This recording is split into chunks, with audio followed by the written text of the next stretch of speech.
สวัสดีครับผมโอซุมิบุญชัยครับหลังจากที่ท่านได้ดูเรื่องราวของบริษัทดินกรุ๊ปแล้วสนใจที่จะเข้ามาร่วมทำธุรกิจกับเรากรณีที่ท่านจะเข้ามาร่วมกับเราท่านจะต้องมีอายุตั้งแต่18ปีบริบูรณ์ขึ้นไปก่อนนะครับปกติเราจะมีค่าสมัครที่350บาทแต่ตอนนี้ยังเป็นโปรโมชั่นฟรีให้กับท่านอยู่ยังไม่เลือกเก็บและก็ยังแถมประกันอุบัติเหตุให้กรณีเสียชีวิตในวงเงิน100,000บาทครับ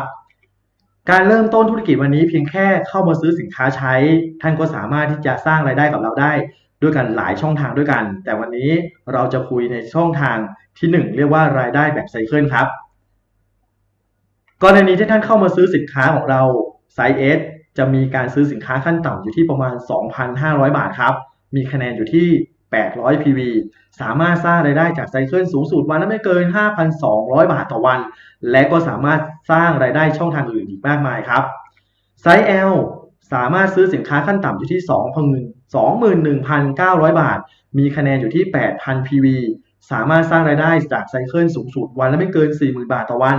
และก็สามารถสร้างรายได้ในช่องทางอื่นอีกมากมายกรณีที่ท่านเป็น S ท่านสามารถอัพเป็น L ทีหลังก็ได้แล้วแต่ท่านครับแต่การอัพจะต้องซื้อสินค้าอีกครั้งหนึ่ง 21,900 บาทบริษัทอีดีนกรุ๊ปใช้แผนการตลาดแบบไบนารีท่านสามารถแนะนำคนกี่คนก็ได้แต่ติดตัวได้เพียงแค่ซ้าย1คนขวา1คนนอกนั้นต้องโยนลงไปข้างล่างนะครับมาดูกันครับกรณีที่ท่านเริ่มต้นที่ไซส์ L และท่านก็เริ่มแนะนำเพื่อนของท่านด้านซ้ายมือเป็น L เหมือนกันคะแนนก็จะวิ่งขึ้นหาท่านด้านซ้าย 8,000 PV ครับกรณีที่ท่านแนะนำด้านขวามาเป็นไซส์ L เหมือนกันคะแนนก็จะวิ่งหาท่านด้านขวามือ 8,000 คะแนนเมื่อถึงเที่ยงคืนระบบจะคำนวณรายได้โดยเอาคะแนนที่ด้านซ้ายและด้านขวามาบาลานซ์กันก็จะเป็นรายได้อยู่ที่ 4,000 บาทครับเมื่อมีการคำนวณรายได้ตรงนี้ก็จะเก็บไว้ในระบบให้กับท่าน7วันโอนเข้าบัญชีให้ท่าน1ครั้งคือทุกวันศุกร์ส่วนคะแนนที่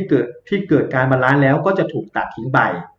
หลังจากนั้นเพื่อนของท่านมีการส่งต่อแบบนี้คะแนนด้านซ้ายท่านก็จะขึ้นมาตามนี้ครับเพื่อนของเราแนะนำเราไม่แนะนำแต่เขาอยู่ใต้ล่างองค์กรเราคะแนนจะดันหาเรา 16,000 PV ยังไม่สิ้นสุดถึงเที่ยงคืนด้านขวาก็จะมีการแนะนำส่งต่อเมื่อถึงเที่ยงคืนคะแนนเป็นแบบนี้ขึ้นมาเราก็จะมีรายได้อยู่ที่ 8,000 บาทครับเมื่อมีการคำนวณรายได้เรียบร้อยแล้วคะแนนที่ถูกบาลานซ์ก็จะถูกตัดทิ้งไปรายได้ก็จะเก็บไว้ในระบบให้กับเราหลังจากนั้นองค์กรเรายิ่งเยอะขึ้นเท่าไหร่รายได้เราเพิ่มทวีคูณแน่นอนครับมีการขยายองค์กรแบบนี้คะแนนเราก็จะขึ้นมาแบบนี้ครับตราบใดที่ยังไม่ถึงเที่ยงคืนคะแนนก็จะวิ่งขึ้นตลอดแบบนี้ครับมีด้านซ้ายขึ้นมา 32,000 PV ด้านขวาก็จะมีการขยายต่อไปอีกและก็ขยายต่อไปอีกมีไซส์ S ด้วยนะครับไซส์ S คือ800คะแนนนั่นเอง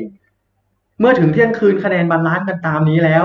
คำนวณรายได้ออกมาตามนี้ครับเรามีรายได้อยู่ที่ 8,800 บาทเพื่อนของเรามีรายได้ตามนี้ครับ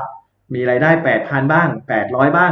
4,000 ตามนี้ครับเมื่อมีการคำนวณรายได้คะแนนที่เกิดการบาลานซ์ก็จะตัดทิ้งไปส่วนคะแนนที่ไม่บาลานซ์เรียกว่าคะแนนขาแข็งยังเก็บรอไว้ให้กับท่านอยู่ครับนี่คือรายได้ข้อที่1เรียกว่ารายได้จากไซเคิลบริษัทอีดีนกรุ๊ปมีรายได้ด้วยกันหลายช่องทางสนใจดูรายได้ข้อต่อไป